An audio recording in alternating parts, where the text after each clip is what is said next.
सामाजिक न्याय विभागाचा आणि आदिवासी विकास विभागाचा निधी महिला व बाल विकास विभागाकडे वळवण्यात आला आणि याच विषयावरून याच मुद्द्यावरून गेल्या 2 दिवसांपासून महायुती सरकारमध्येच झुंपल्याचं पाहायला मिळत आहे। सामाजिक न्याय विभागाचे मंत्री संजय शिरसाट यांनी तर थेट अर्थ विभाग अर्थात उपमुख्यमंत्री अजित पवार यांच्यावरती ताशेरे ओढलेले आहेत आणि जर अशा प्रकारे आमचा निधी वळवायचा असेल तर मग हा जो हे खातं तुम्ही बंद करून टाका अशी सरकारकडे मागणी केलेली आहे, वक्तव्य केलेलं आहे। आता आज आदिवासी सोबतच सामाजिक न्याय विभागाअंतर्गत येणाऱ्या वसतिगृहामध्ये जे मुलं राहतात, जे विद्यार्थी राहतात, आपण त्यांच्याशी बातचीत करणार आहोत। कारण खरं तर निधी वळवल्यामुळे हे ज्या ठिकाणी राहतात, वसतिगृहामध्ये राहतात आणि वेगवेगळ्या योजनांचा लाभ घेतात, त्यांच्यावरती सुद्धा याचा मोठा परिणाम जो आहे तो होतो। त्यामुळे आपण त्यांच्याकडनं जाणून घेणार आहोत आणि त्यांची आपण भावना विचारून घेणार आहोत की नक्की त्यांना काय वाटतं, कारण त्यांच्यावरती याचा मोठा फटका जो आहे तो बसताना पाहायला मिळतोय। आपण बातमी तर बघितली असेल की या विभागाचा जो निधी आहे सामाजिक न्याय विभागाचा तो महिला व बालविकास विभागाकडे वळवण्यात आलेला आहे। ही बातमी ऐकल्यानंतर बघितल्यानंतर काय वाटलं? ही बातमी बघितल्यानंतर सर्वात प्रथम म्हणजे आमच्या हे निदर्शनास आलं की सामाजिक न्याय विभागाचा निधी हा जर इतर विभागातल्या डिपार्टमेंटला ते वळता करत असतील तर खरोखर सामाजिक न्याय विभागाच्या अंतर्गत येणाऱ्या शासकीय वसतिगृहामध्ये राहणारी जी ही मुलं आहेत त्यांच्यावर खरोखर अन्याय केला जातोय की काय? तुम्हाला सांगायचं म्हणजे हा निधी तर वळवलाच गेला, पण आम्ही 16 दिवस आमच्या मागण्या होत्या, वसतिगृहात राहणाऱ्या विद्यार्थ्यांच्या ज्या 16 मागण्या होत्या त्या मागण्यांसाठी आम्ही जवळपास 17 दिवस उपोषण केलं चेंबूर वसतिगृहामध्ये, पण त्याचा फायदा आम्हाला काही झालाच नाही। दुसरी गोष्ट म्हणजे जे निर्वाह भत्ते हे सामाजिक न्याय विभागाकडून दिले जातात त्यामध्ये विभागीय स्तरावर 800 रुपये निर्वाह भत्ता दिला जातो, जिल्हास्तरीय लेवलवर 600 रुपये निर्वाह भत्ता दिला जातो आणि तालुकास्तरीय लेवलला 500 रुपये हा भत्ता दिला जातो। आज 26 जुलै 2011चा जो GR आपल्याला सांगतो तर दर 5 वर्षांनी त्यामध्ये अद्ययावत सुधारणा करणं आवश्यक होतं, पण शासनानं आज 2025 आलं तरीसुद्धा त्यामध्ये अद्ययावत सुधारणा केलेल्या नाहीत। हा सरळ शासनाचा निष्काळजीपणा आहे आणि मागासवर्गीय विद्यार्थ्यांच्या बाबतीत हा उदासीनतापणा किंवा हा जो काही त्यांनी डाव आखलेला आहे की मागासवर्गीय विद्यार्थ्यांना शिकू द्यायचंच नाही, तर याच्यातून आम्हाला हे जाणवतं की मागासवर्गीय विद्यार्थी हे हॉस्टेलमध्ये राहतात, गावखेड्यातून मुलं येतात, पण यांना या शासनाला शिकूच द्यायचं नाही, यांची शैक्षणिक प्रगती शासनाला पावत नाही असं या बातमीतून आपल्याला दिसतं। नक्कीच आता 1500 रुपये लाडक्या बहिणींना द्यावं लागतं, त्यामुळे कुठेतरी तिजोरीवरती भार पडलेला आहे। त्यामुळे सामाजिक न्याय विभागाचा निधी त्या ठिकाणी वापरण्यात येईल अशा अनुषंगाने हा वळवण्यात आलेला आहे।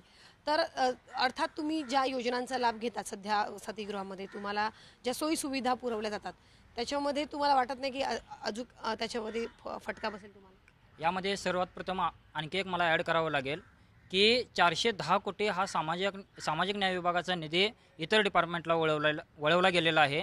या बाबतीत शासन जे काही हे गैरप्रकार शासनाचे चालू आहेत, विद्यार्थ्यांची त्यांना काही पडलेले नाही। दुसरी गोष्ट म्हणजे सांगायचं म्हणजे मंत्रालयीन स्तरावर आम्ही ज्यावेळी आंदोलन केलं तर मंत्रालयातली जी फाईल असते आपली सामाजिक न्याय विभागाची निर्वाह भत्ते वाढवण्यासाठी ती फाईल आम्ही मंत्रालयीन स्तरावर प्रयत्न करत होतो की यामध्ये निर्वाह भत्ता वाढणं गरजेचं आहे महागाई निर्देशांकानुसार, पण ते सुद्धा वाढवायचं चिन्ह या सरकारचे दिसत नाहीत आणि याचा एकूण विद्यार्थ्यांच्या शैक्षणिक जीवनावर तर परिणाम होतोच, पण दुसरी गोष्ट म्हणजे सामाजिक स्थितीसुद्धा विद्यार्थ्यांची बिघडू शकते। दुसरी याच्यामध्ये ॲड करायचं झालं तर आर्थिक स्थितीसुद्धा विद्यार्थ्यांची आता दयनीय झालेली आपल्याला दिसते। यामध्ये पुढचे अजित पवार जे आपल्या फायनान्स मिनिस्टर आहेत, तर फायनान्स मिनिस्टरांना मला एक विद्यार्थी म्हणून हे सांगावंसं वाटतं की सामाजिक न्याय विभागाच्या वसतिगृहामध्ये राहणारे हे जे काही विद्यार्थी आहेत त्यांच्याकडे तुम्ही एकदा व्हिजिट द्या, कळेल तुम्हाला की हे विद्यार्थी कोणत्या अवस्थेत जगत आहेत। ती अवस्था ज्यावेळी तुम्हाला कळेल त्यावेळी तो निधी जो तुम्ही इतर डिपार्टमेंटला वळवता तो निधी डायरेक्ट ह्या विद्यार्थ्यांच्या खात्यामध्ये पडेल, तो जे काय त्यांचं अकाउंटमध्ये तो निधी वळवला जाईल, पण तुम्हाला त्याची गरज नाही, कारण की जातीवादी मानसिकता असलेला फायनान्स मिनिस्टर या ठिकाणी मागासवर्गीय विद्यार्थ्यांच्या बाबतीत नक्कीच कुचकामी कार्यक्रम करत असतो। हे आजच नाही चालू तर याच्या अगोदरसुद्धा ही परिस्थिती उद्भवलेली आहे आणि शोकांतिका ही आहे की सामाजिक न्याय मंत्री असणारे शिरसाट साहेब यांना ही खंत व्यक्त करावी लागते की हे डिपार्टमेंट आता बंद करावं लागतं की काय, अशा पद्धतीची शंका त्यांच्या मनात येत असेल तर आम्ही विद्यार्थी म्हणून ही शंका आता आमच्या मनात येत आहे की हे जे काय आम्ही आंदोलन केलं विद्यार्थ्यांच्या हितासाठी केलं, पण याचा निधी तर काय आपल्याला भेटेल की नाही याबाबतीत सुद्धा आता आमच्या विद्यार्थ्यांच्यामध्ये ही शंका उपस्थित होत आहे. नक्कीच. खरं तर 800 रुपयाचा एक मुद्दा त्यांनी उपस्थित केला. 800 रुपयामध्ये खरं तर तुमचं उदरनिर्वाह होतो का, तेवढ्यात चालतं का पूर्ण? कारण मुंबईसारख्या शहरामध्ये तुम्ही राहता. आत्ताच्या महागाईनुसार पाहिलं 2025मध्ये तर 800 रुपये हे खूप अत्यंत कमी अमाऊंट आहे. कारण आता एक महागाई इतकी वाढलेली आहे की आम्हाला ट्रॅव्हलिंगसाठीच आम्हाला 300-400 रुपये जातात. परत आमचा इतर खर्च आहे. शासन समाज कल्याणच्या शासन निर्णयानुसार 26 जुलै 2011च्या GR नुसार दर 10 वर्षांनी त्याच्यामध्ये वाढ झाली पाहिजे. तर परंतु आतापर्यंत कोणतीच वाढ झालेली नाही आहे. विद्यार्थ्यांच्या अनेक समस्या आहेत. त्यांना स्टेशनरी नाही आहे. गावखेड्यातून विद्यार्थी मुंबईमध्ये येतात कारण त्यांना गावी चांगले शिक्षण नसतं, त्या चांगले कॉलेजेस उपलब्ध नसतात. त्यामुळे उच्च शिक्षण घेण्यासाठी मुंबईमध्ये आमच्यासारखे सर्व वसतिगृहातील जी विद्यार्थी आहेत ते शिक्षण घेत आहेत. तर त्यांना ह्या ज्या काही स्टेशनरी आणि भत्ते आहेत, निर्वाह भत्ते आहेत, त्या आत्ताच्या मानाने तर खूपच कमी आहे आणि त्याच्यामध्ये वाढ झाली पाहिजे. ह्यासाठी आम्ही वेळोवेळी आंदोलन केलेलं आहे आणि त्यासाठी निवेदनसुद्धा दिलेलं आहे. परंतु याकडे शासन प्रत्येक वेळी दुर्लक्ष करत आहे. आम्हाला जो दरवर्षीप्रमाणे अर्थसंकल्प होतो आणि त्यामध्ये मागासवर्गीय विद्यार्थ्यांसाठी निधी मंजूर केला जातो, परंतु हा निधी आम्हाला मिळत नाही आहे, आमच्या खात्याकडे वळवला जात नाही आहे. तो निधी कुठल्या तरी योजनांमध्ये तो गुंतवलेला जात असतो. तर शासनाने ह्याकडे सुद्धा लक्ष दिलं पाहिजे. कारण मुंबईसारख्या ठिकाणी आम्ही शिक्षण घेण्यासाठी होतो. कारण डॉक्टर बाबासाहेब आंबेडकर म्हणतात की शिक्षणाने माणसाची प्रगती होते, त्यांना हक्क आणि अधिकारांची जाणीव होते. तर आम्हाला ह्या हक्क आणि अधिकारांची जाणीव आहे आणि आम्हाला हे जे काही आता 2025च्या नुसार आम्हाला ते 2000 रुपये मासिक भत्ते मिळाले पाहिजेत आणि स्टेशनरीमध्ये सुद्धा वाढ झाली पाहिजे. ही मला शासनाला एक कळकळून विनंती आहे आणि ह्याकडे लक्ष दिले पाहिजे. प्रत्येक नेत्यांनी प्रत्येक मंत्र्यांनी शासनाने एखादी व्हिजिट वसतिगृहातील विद्यार्थ्यांच्या काय समस्या आहेत, त्यांचे काय प्रश्न आहेत, त्यांचे काय हाल आहेत हे सर्व जाणून घेण्यासाठी एखादी व्हिजिट केली पाहिजे. विद्यार्थ्यांचे प्रश्न जाणून घेतले पाहिजे. कारण की शिक्षण जर आताचे विद्यार्थी हे भविष्य घडवू शकतात आणि शिक्षणानेच माणूस आपली प्रगती करू शकतो. जर शिक्षणच आमच्या मागासवर्गीय विद्यार्थ्यांनी जर शिक्षणच घेतलं नाही तर हे आमची प्रगतीवरती कुठेतरी एक खुंटण्याचा प्रयत्न करत आहे शासन. तर शासनाने ह्याकडे लक्ष दिले पाहिजे. मुलींच्या खूप साऱ्या समस्या आहेत, वसतिगृहातल्या मुलींच्यासुद्धा समस्या आहेत, तर त्यासुद्धा जाणून घेतल्या पाहिजेत. त्यासाठी मंत्र्यांनी ह्याकडे लक्ष दिले पाहिजे, ही माझी कळकळीची विनंती आहे. नक्कीच. खरं तर सामाजिक न्याय विभागाचा आणि आदिवासी विभागाचा जेव्हा निधी वळवला जातो तर यावरून आपण बघितलं की मंत्री या विभागाचे त्यांनी खंत बोलून दाखवलेली आहे. खातं बंद करा अशा प्रकारची मागणी देखील केल्याचं पाहायला मिळत आहे. तुम्ही आता सध्या वसतिगृहामध्ये राहतात, वेगवेगळ्या योजना तुम्हाला माहिती आहेत, तुमचे भत्त्यांमध्ये वाढ केली पाहिजे अशी तुमची मागणी आहे. तर एकंदरीत काय परिणाम होतो आहे? कारण आपण बघितलं तर लाडकी बहीण योजनेमुळे प्रत्येक खात्यावरती सध्या याचा भार सध्या पाहायला मिळतो. प्रथमतः मला असं सांगायचं आहे की हे सामाजिक न्याय विभाग हे सामाजिक अन्याय विभाग आहे का? कारण घटनात्मक तरतूद असताना ST समाजाच्या विकासासाठी घटनात्मक तरतूद संविधानामध्ये असताना पुरोगामी महाराष्ट्र आपण महाराष्ट्राला म्हणतो आणि या पुरोगामी महाराष्ट्रामध्ये सर्रासपणे आमच्या वंचित घटकांच्या हक्काधिकारांचं उल्लंघन होतं. दुसरी गोष्ट सांगायची म्हणली हे जे वसतिगृह सामाजिक न्याय विभागाचे वसतिगृह आहेत हे चालतात. जवळजवळ हा 1-2 विद्यार्थ्यांचा प्रश्न नसून 93,000 विद्यार्थी ह्या वसतिगृहामध्ये शिक्षण घेतात. 400च्या वरती वसतिगृह महाराष्ट्र शासन चालवतं. ह्या वसतिगृहाची अवस्था जर आपण पाहिली तर खूप दयनीय अवस्था आहे. म्हणजे आता जर आपण वरळीच्या वसतिगृहामध्ये जर अवस्था जर पाहिली म्हणजे ही अवस्था काय? कारण त्यांच्याकडे पैसे नाहीत आणि सर्रासपणे दुसऱ्या योजनेकडे पैसे वळवले जातात. म्हणजे दुसऱ्या योजनेकडे पैसे वळायचं म्हणून शासनाला पुढे लाडकी बहीण मतांचं एक मतपेटी तयार केलेली, त्या मतपेटीकडे पैसे वळवले जातात. आम्ही मतांचं त्यांच्या मताचं भांडवल नाहीत किंवा आम्ही त्यांना मतदार नाहीत, आमच्याकडे त्या दृष्टिकोनातून शासन बघत नाही असं दिसतं. दुसरी गोष्ट आमच्या समस्या किंवा आमची जी आर्थिक कुचंगणूक किंवा आर्थिक पिळवणूक होती ती अशा प्रकारे होती. हे 3 वसतिगृह आहेत, 300च्या वरती इंटॅक आहे आणि जर ह्या वसतिगृहाचं इन्फ्रास्ट्रक्चर आपण पाहिलं योग्यरित्या, जर आपण इथे व्हिजिट दिली आणि जर सगळ्या गोष्टी पाहिल्या तर आजच्यासारख्या तंत्रज्ञानाच्या युगात आपण बघतो ह्या 300 मुलांमध्ये 3 कम्प्युटर आहेत. म्हणजे ह्या 300 मुलांनी, कारण हे मुलं गावखेड्यातून यांचे आईवडील कोणी IAS IPS अधिकारी किंवा आमदाराचे मुलं नाहीत, हे कष्टकरी शेतकरी शेतमजुरांचे मुलं येतं आणि ह्यांचे आईवडील जेव्हा कुणाच्या बांधावरती जातात तेव्हा कुठेतरी हे मुलं खर्चात. जर मॅडम तुम्ही जी अवस्था जर व्यवस्थित पाहिली तर एक मुलगा एका शर्टवरती एक वर्ष काढतो. कारण 800 रुपये असे न कळत निघून जातात. 300 रुपये तर त्याच्या पासलाच जातात. पेन घ्यायला गेलं तर 100-150 रुपये जातात. ह्या तंत्रज्ञानाच्या युगात किंवा ह्या स्पर्धेच्या युगात ह्या विद्यार्थ्यांना जे ज्ञानाचे जे साधनं येतं पैसे नसल्या कारणाने उपलब्ध होत नाही. आणि हे जे विद्यार्थी यांना रोजगार नसल्यामुळं न कळतच वेगळ्या मार्गाला लागतात.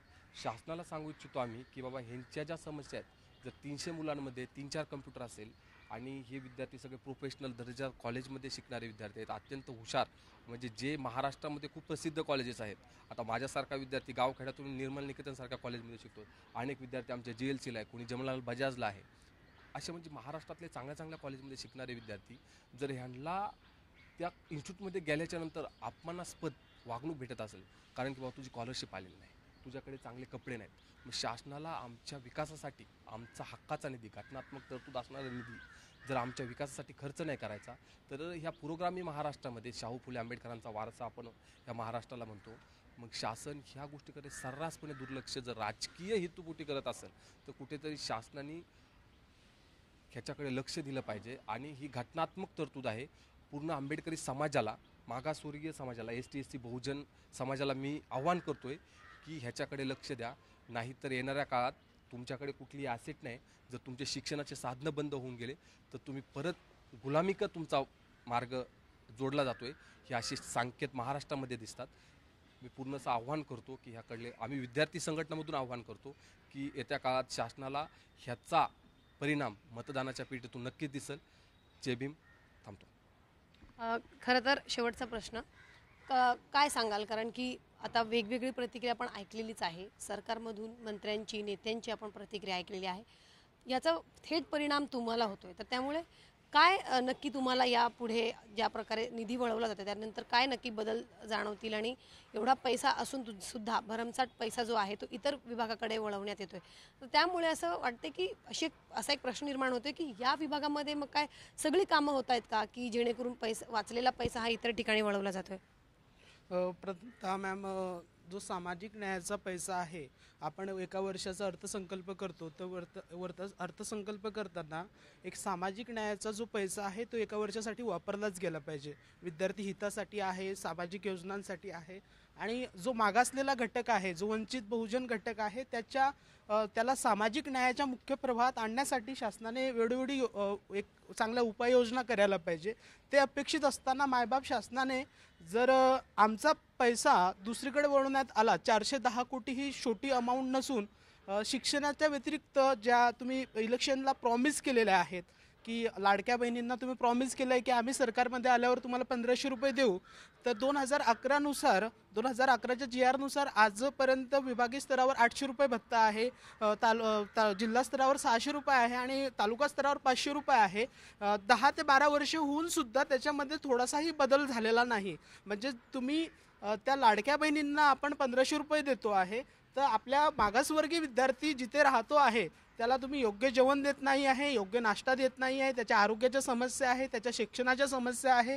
आणि एका विद्यार्थ्याची 3-3 वर्ष तुम्ही स्कॉलरशिप थांबून धरता आहे, त्याच्या मार्कशीट तुम्हाला देण्यासाठी अडचण येत आहे. आणि ह्या सगळ्या परिस्थितीमध्ये ज्या वेळेस तुमच्याकडे शासन तुमचं बहुमताचं येते आहे आणि तुम्ही आमच्या बहुजनांना, जो बहुजन घटक आहे, जो मागास घटक आहे, त्याला तुम्ही टार्गेट करताय आणि त्याचा निधी आजूबाजूलाच फिरवता आहे. त्या लाडक्या बहिणी गरिबाच्याच आहे, पण जो म्हणजे सांगण्यात येते की देशाचा जो युवक आहे तो देशाची पिढी घडवतो, देशाचं भविष्य घडवतो, त्याचीच तुम्ही कुठेतरी कोंडी करता आहे. आज आमचे मायबाप मंत्री, सामाजिक न्याय मंत्री जे पालक आहे, मंत्री आमच्या सामाजिक न्याय विभागाचे, त्यांनी ती खंत व्यक्त केली आहे, नाराजी व्यक्त केली आहे की आमचा जो निधी आहे तुम्ही दुसरीकडे वळवता आहे त्यांना न विचारता. ही खूप मोठी शोकांकिता आहे. आणि अर्थ खात्याने तंतोतंत नियोजन लावून लाडक्या बहिणींना पैसे दिलेच गेले पाहिजे, त्यांच्यावर आमचं दुमत नाही, पण आमच्या घरातलं, आमच्या ताटातलं दुसऱ्यांना देणं कितपत योग्य आहे? जर तुम्ही आमच्या ताटातलं दुसरीकडे देत असाल तर आम्ही उपाशी राहू ना. जर उपाशी राहत असेल तर आमचं पोट कोण भरणार आहे? आमचं शिक्षण थांबेल, आमची कोंडी होईल. तर ह्या सगळ्या गोष्टीकडे शासनाने लक्ष द्यावं. आणि कोणतीही योजना करताना, त्याचं इम्प्लिमेंट करताना त्याचं सगळं तुम्ही आकलन करावं. आता उपमुख्यमंत्री इतके अभ्यासू आहे, तर आमच्या दलितांवर किंवा बहुजनांवर का अन्याय करतात? तर आपण बघितलं तर लाडक्या बहिणींना पैसे हे दिलेच पाहिजेत, त्याबद्दल दुमत नाही. मात्र आमच्या ताटातलं तुम्ही इतरांना देऊ नका अशी मागणी वसतिगृहामध्ये राहणाऱ्या विद्यार्थ्यांनी केल्याचं पाहायला मिळत आहे. त्यांची खरं तर मागणी 2011 पासून आहे की त्यांना जो भत्ता दरमहा 800 रुपये दिला जातो त्याच्यात कुठेतरी वाढ केली पाहिजे. कारण मुंबईसारख्या शहरामध्ये राहत असताना 800 रुपयेमध्ये काहीच भागत नाही खरं तर, अशी त्यांनी प्रतिक्रिया दिलेली आहे. त्यामुळे त्यांच्या विभागाला मिळणारा जो निधी आहे तो त्यांच्यासाठीच वापरण्यात यावा आणि उरलेला पैसा वर्षाअखेरीस तुम्ही इतर विभागाला जर दिला तर त्याबद्दल काही दुमत नाही. मात्र ज्या समस्या, ज्या योजना सामाजिक न्याय विभागाअंतर्गत येतात आधी त्यांना तो निधी दिला पाहिजे अशी त्यांनी मागणी जी आहे ती केल्याचं आपल्याला या ठिकाणी पाहायला मिळत आहे. व्हिडिओ जर्नलिस्ट प्रमोद सह सीमा आढे, झी 24 तास, मुंबई.